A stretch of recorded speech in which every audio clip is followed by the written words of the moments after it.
Jammu Kashmir administrative council की आज meeting हुई लेफ्टिनेंट गवर्नर मनोज सिन्हा की अध्यक्षता में, जिस मीटिंग में कुछ अहम फैसले लिए गए हैं। फैसले आम लोगों की रोजमर्रा की जिंदगी से भी जुड़े हुए हैं। पहला फैसला ये लिया गया कि कश्मीर में 2318 कनाल 8 मरला लैंड जो है वो 7 गांवों में आइडेंटिफाई की गई है। 17 अलग अलग लोकेशंस में ये लैंड श्रीनगर और बडगाम दोनों डिस्ट्रिक्ट्स में आइडेंटिफाई की गई है और इस लैंड को ट्रांसफर कर दिया गया है housing and urban development department को, ताकि वहां पर हाउसिंग कॉलोनीज बनाई जा सके। इसमें ये कहा गया है कि लगभग 17 लोकेशंस है श्रीनगर और बडगाम डिस्ट्रिक्ट की जहां पर ये लैंड आइडेंटिफाई की गई है और 2000 कनाल से ज्यादा की ये लैंड जो है housing and urban development department को फ्री ऑफ कॉस्ट दे दी गई है ताकि वो वहां पर हाउसिंग कॉलोनीज खड़े कर सकें। ऑलरेडी आप जानते हैं कि जिस समय रियल एस्टेट समिट हुई थी 2022, उस समय डिसीजंस लिए गए थे कि हाउसिंग स्टॉक्स दोनों कैपिटल सिटीज में, चाहे जम्मू हो या श्रीनगर हो, वहां पर डेवलप की जाएंगी। इसके चलते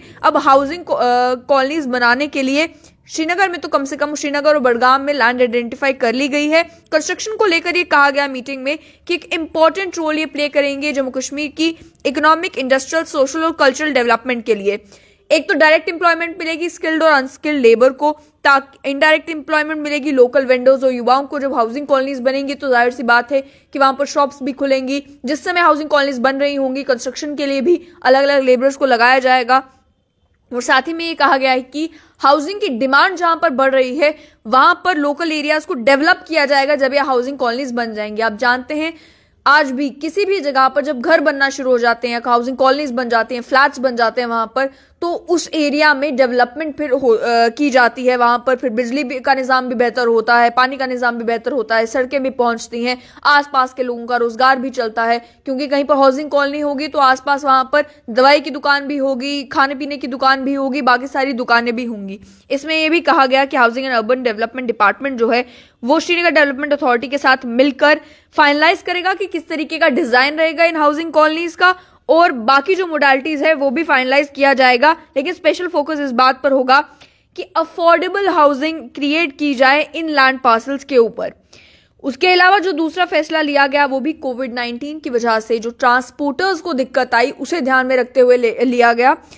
ये कहा गया कि जो कमर्शियल ट्रांसपोर्ट ऑपरेटर्स है, कोविड-19 पेंडेमिक की वजह से जो उन्हें लॉसेस बेयर करने पड़े उसको कंपनसेट करने के लिए 50% पैसेंजर टैक्स को वेव ऑफ किया गया है। एडमिनिस्ट्रेटिव काउंसिल ने फैसला लिया कि पैसेंजर टैक्स जो चार्ज किया जाता है व्हीकल्स के ऊपर 1 अप्रैल 2020 से 31 मार्च 2021 तक जो भी पैसेंजर टैक्स कमर्शियल व्हीकल्स के ऊपर चार्ज किया गया होगा उसमें से 50% वेव ऑफ किया जाएगा। अगर तो टैक्स अभी तक पे नहीं किया है ट्रांसपोर्टर्स ने तो 50% माइनस कर दिया जाएगा और 50% ही टैक्स उनको पे करना है। लेकिन साथ ही में बहुत सारे वो भी कमर्शियल व्हीकल ओनर्स होंगे जिन्होंने टैक्स पे कर दिया होगा, तो उनको लेकर ये कहा गया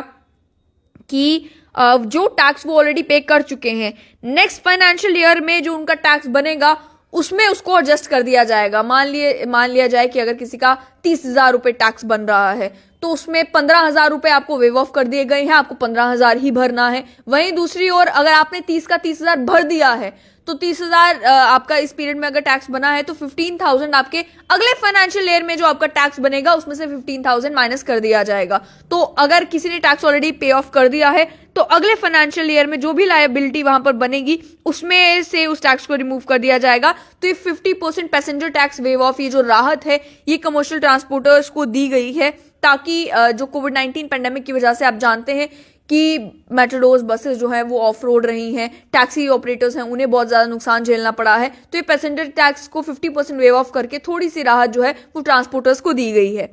इसके अलावा अगर बात की जाए तो पावर डिस्कॉम्स और जेकेटीपीओ को लेकर भी ये फैसला लिया गया है कि 64 पोस्ट क्रिएट की जाएंगी अलग अलग लेवल्स पर। Jammu Kashmir power transmission corporation limited हो, पावर कॉर्पोरेशन लिमिटेड हो, Kashmir power distribution corporation limited हो या Jammu power distribution corporation limited हो, इन सभी को मिलाकर 64 नई पोस्ट क्रिएट की जा रही हैं और इसके लिए सैंक्शन दे दिया गया है। Jammu Kashmir power transmission corporation limited की जहां तक बात है उसके लिए 9 पोस्ट क्रिएशन के लिए अब सैंक्शन मिली है। Jammu Kashmir power corporation limited के लिए 16 पोस्ट क्रिएशन की सैंक्शन मिली है। Kashmir power distribution corporation limited के लिए 18 पोस्ट क्रिएट करने की सैंक्शन मिली है और Jammu power distribution corporation limited के मामले में 21 पोस्ट नई क्रिएट करने के लिए सैंक्शन मिल गई है। इन नई क्रिएटेड पोस्ट में मैनेजिंग डायरेक्टर की पोस्ट है, एग्जीक्यूटिव डायरेक्टर की पोस्ट है, लॉ ऑफिसर की पोस्ट है, एडमिनिस्ट्रेटिव ऑफिसर की पोस्ट है, सेक्रेटरीज की, अकाउंट ऑफिसर्स की, पब्लिक रिलेशन ऑफिसर्स की भी पोस्ट जो है वो क्रिएट की गई हैं। इसमें कहा गया कि पावर डेवलपमेंट डिपार्टमेंट को एक डायरेक्शंस दे दी गई हैं कि रिस्पेक्टिव रिक्रूटमेंट रूल्स जो हैं वो फौरन तौर पर नोटिफाई करें ताकि रिक्रूटमेंट को भी स्पीडिफाई किया जा सके, जल्द से जल्द ये रिक्रूटमेंट भी मुकम्मल की जा सके। इसके साथ साथ में 9 और post Jammu and Kashmir trade promotion organisation के लिए भी क्रिएट करने के लिए अप्रूवल दे दिया है एडमिनिस्ट्रेटिव काउंसिल ने। इसमें department of industries and commerce के अंदर जो JNK ट्रेड प्रमोशन ऑर्गेनाइजेशन आता है उसमें भी managing director, financial adviser, general manager, operations and administration manager, branding and marketing exports, company secretary, assistant manager exports, accountant और पर्सनल असिस्टेंट, ये post जो है 9 post JNK trade promotion organisation के लिए भी क्रिएट करने का अप्रूवल दे दिया गया है। और एक कहा है कि Jammu Kashmir trade promotion organisation, जैसे कि आप जानते हैं कि नोडल एजेंसी है, अगर कोई भी इन्वेस्टमेंट की प्रमोशन करनी है यूनियन टेरिटरी ऑफ JNK में, उसके लिए ताकि वो वेरियस जो नेशनल और इंटरनेशनल स्टेक होल्डर्स है उनके लिए एक सर्विस पॉइंट बनकर उभरती है कि उन्हें अगर JNK में कोई भी इन्वेस्टमेंट करनी है तो उसके लिए एक नोडल एजेंसी बनाई गई है कि आपको वहां पर अप्रोच करना है, वहां पर आप अपने इन्वेस्टमेंट रिलेटेड इश्यूज को जो है वहां पर एड्रेस किया जाएगा उन्हें। और कोई भी आपको अगर इन्वेस्टमेंट जम्मू कश्मीर में करनी है, आपको कुछ चीजें मालूम करनी है जम्मू कश्मीर में स्थिति के बारे में, यहाँ के इकोनॉमिक्स के बारे में, यहाँ के मार्केट फ्रेमवर्क के बारे में, यहाँ पर लैंड के बारे में, यहाँ पे कानूनों के बारे में, तो इन्वेस्टमेंट करने से पहले आपके पास एक ऐसा ऑप्शन है जहां पर आप कंसल्ट कर सकते हैं। तो इसीलिए ये JNK ट्रेड प्रमोशन ऑर्गेनाइजेशन जो है बहुत इंपॉर्टेंट एजेंसी है जिसमें भी अब 9 और पोस्ट जो है वो क्रिएट की जाएंगी। अब रिक्रूटमेंट रूल्स फ्रेम किए जाएंगे, उन्हें नोटिफाई किया जाएगा, उसके बाद जाहिर सी बात है कि रिक्रूटमेंट शुरू हो जाएगी इन 64 नई पोस्ट के लिए भी और इन 9 नए पोस्ट के लिए भी। तो ये 3 अहम फैसले आज जम्मू कश्मीर एडमिनिस्ट्रेटिव काउंसिल ने लेफ्टिनेंट गवर्नर मनोज सिन्हा की अध्यक्षता में लिया है। दिखता तो इससे यही है कि एक तरफ ये भी ख्याल रखा जा रहा है कि जो आम लोगों को दिक्कतें आई हैं कोविड-19 पेंडेमिक की वजह से, उसको लेकर भी कुछ रिलीफ बांटने का काम किया जाए और वहीं जम्मू कश्मीर को आगे प्रगति की राह पर ले जाने के लिए जो फैसले लेना जरूरी है उन फैसलों के ऊपर भी गौर किया जा रहा है इन मीटिंग्स में।